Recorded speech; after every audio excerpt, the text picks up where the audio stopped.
Good evening and welcome to Sunset News on Monday, the 22nd of May. As always, we bring you the news, community stories, economics, weather and sports. I am Ashwin Berry. In the news tonight, Deputy Minister of Information and patron for the Ondangwa Adolescents and Youth Plus Health Center, Emma Theophilus, had a heartwarming session with young people at the center to educate them on sexual and reproductive health and rights. Theophilus encouraged young people to be in charge of their sexuality and to know the status of the people they get into sexual relationships with. She also stressed that they educate themselves and each other to end the stigma against HIV and AIDS. It just shows that we have a serious concern then in our society, that somebody could be so happy going around infecting other people with HIV and AIDS. So in my legal studies, I've read cases, sometimes even in Namibia and beyond, where HIV and AIDS can be seen as, and especially at the time when ARVs were not available, there was, and still there is no cure, but ARVs nowadays can lower the CD4 count and the ability of one to pass on the virus. But when a time where HIV truly was almost like a death sentence, I've seen in some jurisdictions where anybody who willingly infected somebody else with HIV and AIDS actually was trialed like somebody trying to kill the next person. Because it's not right. And you doing it, deliberately and intentionally, it's just vile. So it's a wake-up call for all of us, but thank God for medicine and thank God for science. Medicine has evolved. HIV and AIDS is not a death sentence anymore. Yes, you will have a different lived experience than anybody else, but we see nowadays cancer is killing faster than HIV does. COVID-19 killed faster than HIV does. So we must get to a point where we need to destigmatize HIV and AIDS, but never encourage for people to actually get into sexual activity with partners they don't trust, but also not encourage people to willingly infect others that didn't want that type of burden on their life or different lived experience on their life. So it's a wake-up call and a lesson for us, if anything. I hope that responds to your question.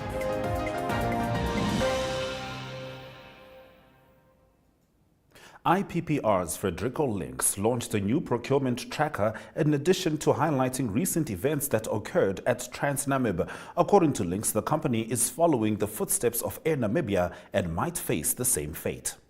And then, of course, there was the announcement of the pharmaceutical supply tender just 2 weeks ago, the awarding of that tender in late April, and the transparency issues that emerged around that specific tender, that we feel the explanations, the rationales given for why only the unit prices have been given and not the total contract values that have been awarded to specific bidders, and why that is problematic and how this undermines transparency in the system, and why this rate-based procurement is problematic. So, I mean, there's an article on that as well in this edition of Procurement Tracker. So that's it. That's the end of my section of the paper.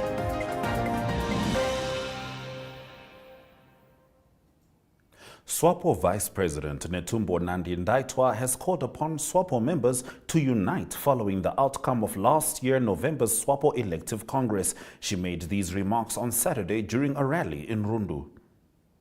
Regardless you were supporting during the internal campaign, we must now full support the leadership we have elected and work with them. As we are all aware, we shall be going to the polls for presidential and National Assembly elections in 2024. Similarly, in 2025, we will be heading to the regional and local authority elections. As principled party members, we are duty-bound to agree to work together for the party to continue growing strong in order to ensure that it emerges out of all those planned elections victorious. Having said that, dear comrades, I must now thank all the delegates to the 7th Congress of the SWAPO Party for their political maturity and, of course, for having renewed their confidence by re-electing me as the Vice President of SWAPO Party and, of course, the entire leadership. And I want to assure you that I am committed, I am determined, and I'm willing to work with you in order to bring about prosperity and sustainable development in our country.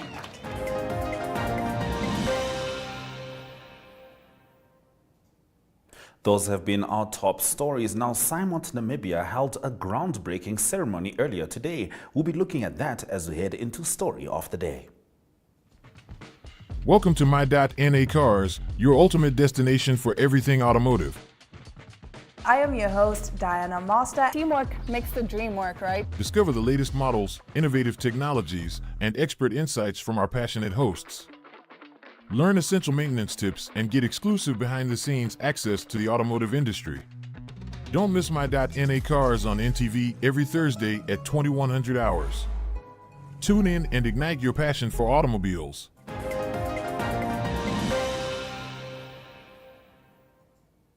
Simont, Namibia held a groundbreaking ceremony earlier today where the company handed over the site for their new building, which will be constructed in Windhoek through Namibia Construction, the main contractor for the project.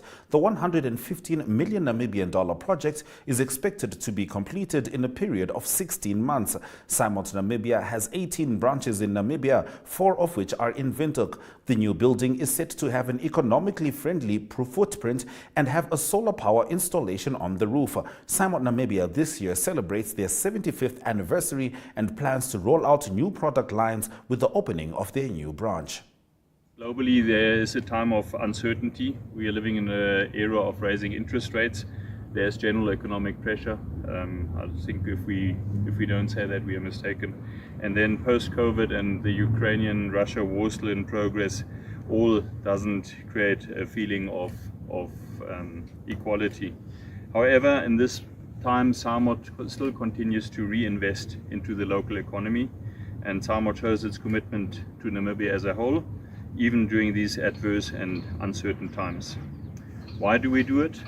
Our vision statement in Simont says to be the market leader through quality, service and solutions. And I'm pretty much sure that this branch, which will be here in 1.5 years' time, will be our flagship store, and with this location will be a testimony to that market leadership through quality, service and solutions. That's something which we have stood proud of for 75 years. The Simont Namibia is celebrating 5 years of anniversary or existence, so my colleagues and I wear our 75th anniversary shirt very proudly.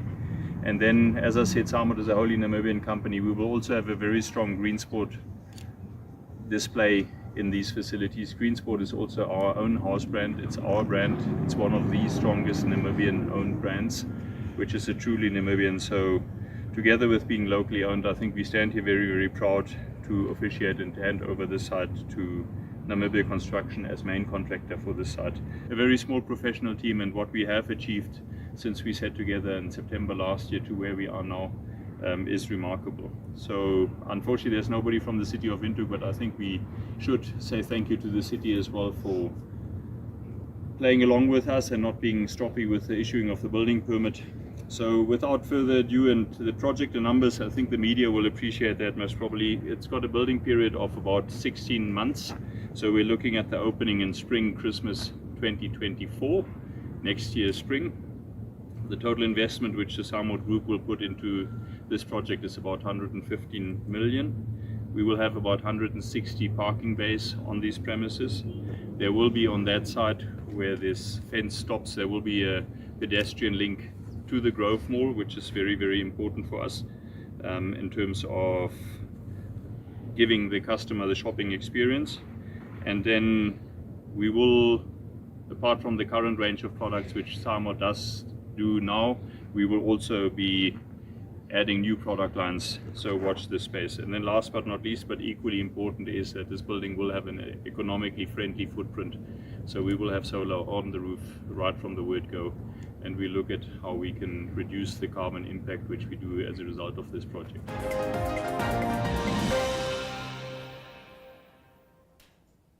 Dr. Shirley Magazi this morning said the anti-gay movement is based on Article 12 of the Namibian Constitution. We'll be looking at that as we head into community talk after the break.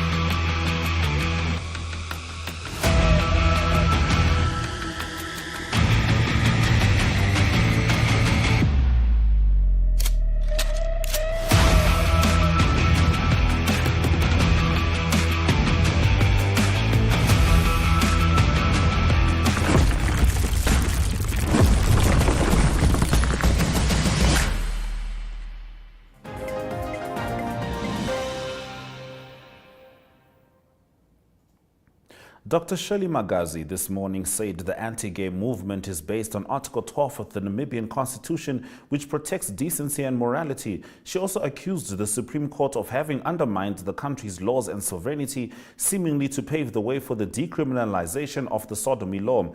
The group was born out of protest of the Supreme Court ruling that same-sex marriages outside Namibia should be recognized.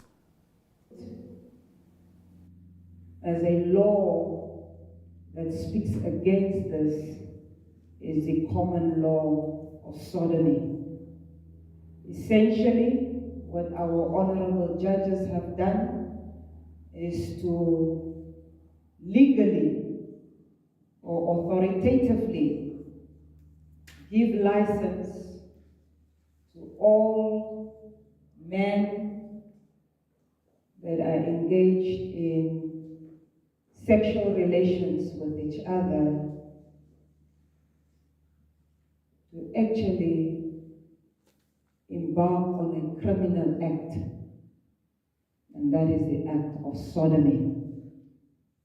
Now, whether that was done intentionally to pave way for the sodomy law to be declared unconstitutional and therefore invalid, that strategy needs to backfire, because that was a direct undermining of our laws in country.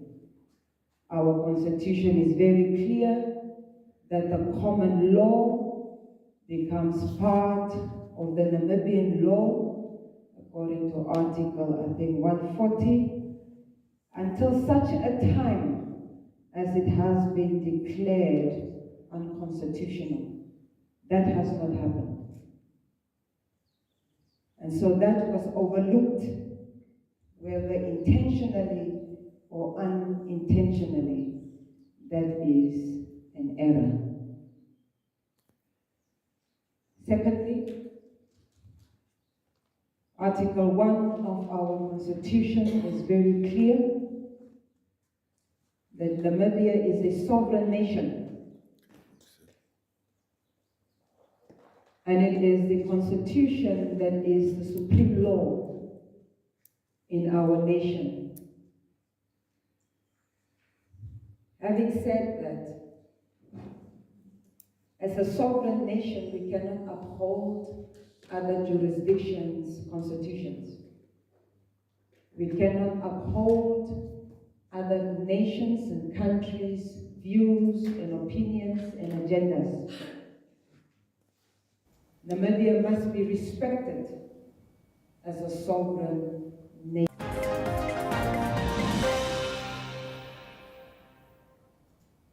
HP Antwerp is eyeing Namibia rough diamond deals. We'll be looking at this as we head into economic news after the break.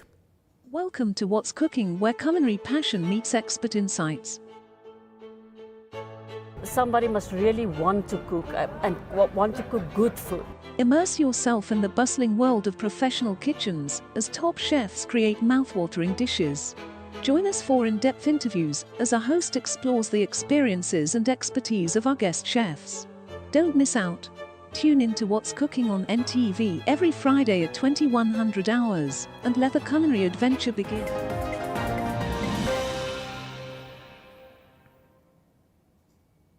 Belgian gem processing firm HB Antwerp is seeking potential deals to process rough diamonds in African countries, including Namibia. Namibia has hinted that it is looking at securing more revenue and share from local diamonds. The Namibian government and De Beers Group have a 10-year sales agreement which will lapse in 2026 and is the longest sales agreement ever signed between the two partners. Raphael Papi Mesdorf, one of the HB Antwerp's co-founders, told Reuters that the gem trader had held initial talks and plans to enter serious negotiations with countries that are eager to elevate their industry governance status to the same level as Botswana. Papis Medov stated that increased supplies of rough diamonds could help HB Antwerp boost sales to over $1 billion per annum in 3 to 4 years, up from under 300 million last year. This development follows the company's sales pact with Botswana, the world's leading diamond producer by value. The government of Botswana has acquired a 24% equity stake in the diamond manufacturer HB Antwerp, a partnership that the country's president described as a potential game changer. As part of the deal, the Botswana government is purchasing a 24% stake in HB Antwerp, and the state-owned Okavango Diamond Company will supply the gem trader and processing firm with an undisclosed quantity of rough diamonds for 5 years. Founded in 2020, HB Antwerp has an existing agreement with another diamond mining company in Botswana, Lucara Diamond Corp. The deal with Lucara Diamond Corp allows HB Antwerp to purchase gems of 10-carat quality and above from the Canadian producer's Karowe mine in Botswana at prices based on the estimated polished outcome of each diamond. Botswana is currently in negotiations with De Beers Group to renew a diamond sales and marketing agreement that was initially signed in 2011 and expires in June. Let's head over to the economic indicators. The Namibian dollar is trading at 24.17 next to the British pound. 2.76 Namibian dollars gets you 1 Chinese yuan, and 19.5 Namibian dollars gets you 1 US dollar. Zinc, Brent crude oil and copper all managed to up their value, whilst gold made a downturn of 0.25%.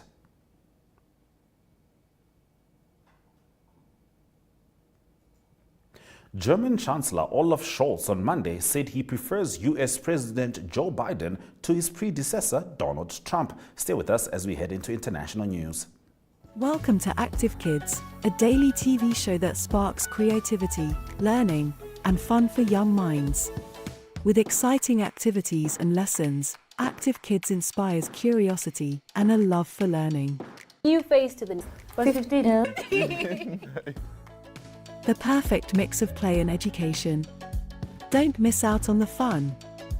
Tune into Active Kids on NTV every weekday at 10 o'clock and let the adventure begin.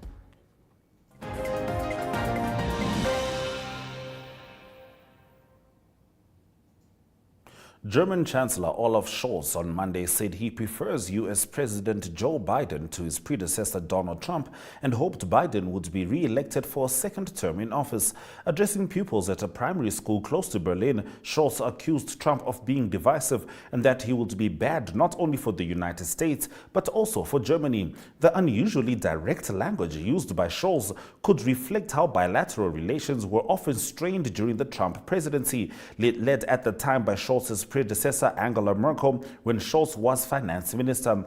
Responding to a pupil's question, Scholz said, "I think the current president is better, so I want him to be re-elected. Biden's many years of public service mean he knows exactly what you have to do to prevent the world from going to war," Scholz said. Referring to Trump, Scholz said, "If all people are only against each other, then there cannot be a good future, and that is why the former president certainly stands for a great division in the country." Recent polls show Biden with an edge over potential Republican challengers Donald Trump and Ron DeSantis as the November 2024 U.S. presidential election draws closer. Scholz also said that Russia cannot win the war in Ukraine. Let's head into the weather. Welcome to My.NA Cars, your ultimate destination for everything automotive. I am your host, Diana Master. Teamwork makes the dream work, right? Discover the latest models, innovative technologies, and expert insights from our passionate hosts. Learn essential maintenance tips and get exclusive behind-the-scenes access to the automotive industry. Don't miss My.NA Cars on NTV every Thursday at 2100 hours. Tune in and ignite your passion for automobiles.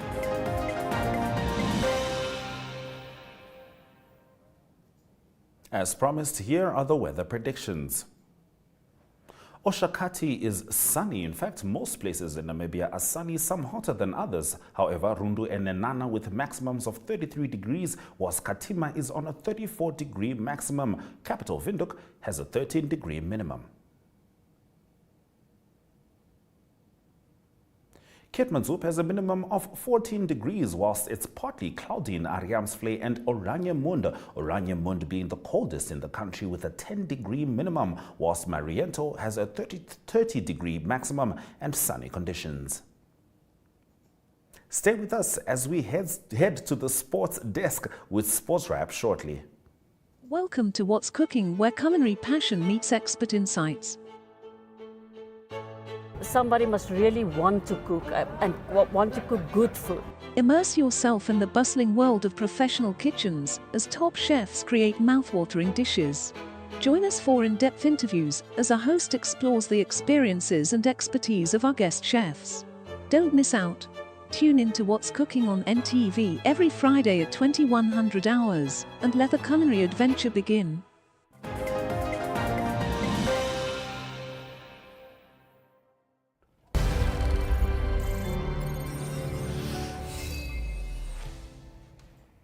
Good evening, viewers. Well, before we get into today's news, we would like to congratulate Manchester City for winning the Premier League for the 5th time in 6 seasons. Dortmund could also be on the brink of winning the Bundesliga after 11 years of a drought.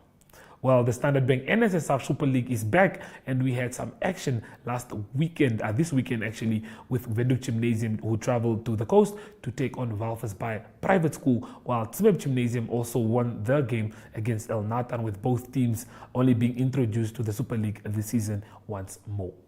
Well, Tura Magic assistant coach Eliza Muthitu was a happy man after his side thrashed Nasbabes 12-1 in a beautiful game in the FNB Women's Super League match at the NFA Technical Center. The MTC Winter Cup concluded successfully over the weekend with Albi Surprise, owned by WT Christians, winning the Open 2000 meter race at the Gobabas turf, that is. Well, that and more on the Sports Rep Show, so please do have a beautiful evening.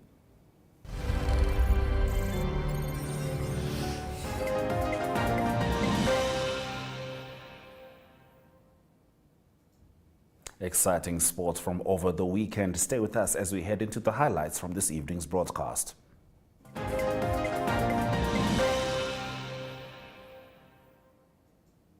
Simot Namibia held a groundbreaking ceremony earlier today where the company handed over the site for their new building, which will be constructed in Windhoek through Namibia Construction, the main contractor for the project. IPPR's Frederico Links launched a new procurement tracker in addition to highlighting recent events that occurred at TransNamib. According to Links, the company is following in the footsteps of Air Namibia.